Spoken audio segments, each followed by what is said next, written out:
नाज़रीन, कंदकोट वेझो जवाबदार पंहिंजी घरवारी खे कारा इल्ज़ाम हेठि क़तल करे छॾियो आहे। वधीक तफ़सील मालूम कयूं था मेहरान टीवी जे रिपोर्टर गुलाम रसूल मीरानी खां। जी गुलाम रसूल, कहिड़ा तफ़सील आहिनि?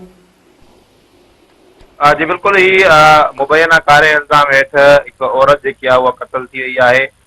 ही बी सेक्शन थाणे जे हद ॻोठ मोहम्मद पनाह कोसो में जेको आहे जवाबदार हज़ार ख़ान पंहिंजे भाइरनि जी मदद सां गॾिजी करे जेको आहे पंहिंजी घरवारी मुस्मात फरज़ाना खे जेको आहे पिस्टल जा फायर करे क़तल करे छॾियो, जंहिं बाद जवाबदार जेके आहिनि उहे फरार थी विया आहिनि। अहिड़े इतला ते हथ जेकी पुलिस आहे उहा वाक़ई में पहुची करे लाश खणाए कंदरकोट जी सिविल अस्पताल आंदो आहे। ऐं सिविल अस्पताल में जेको आहे हिन वक़्त ताईं जेको आहे उहो अञा ताईं ज़रूरी कार्रवाई न थी सघी आहे, छाकाणि त लेडी डॉक्टर न हुजण जे करे पोस्टमार्टम न थी सघियो आहे।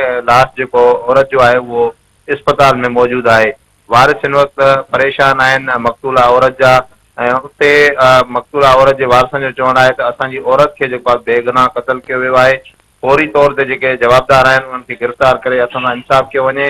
ऐं हुननि इहो ई मुतालबो कयो त जेको आहे असां काफ़ी वक़्त खां वठी जेको आहे हिते असांजी औरत क़तल थी आहे, असां सिविल अस्पताल पहुता आहियूं, पर लेडी डॉक्टर न हुजण जे करे असांजो अञा ताईं पोस्टमार्टम न थी सघियो आहे। जी गुलाम रसूल, अवां जी महिरबानी।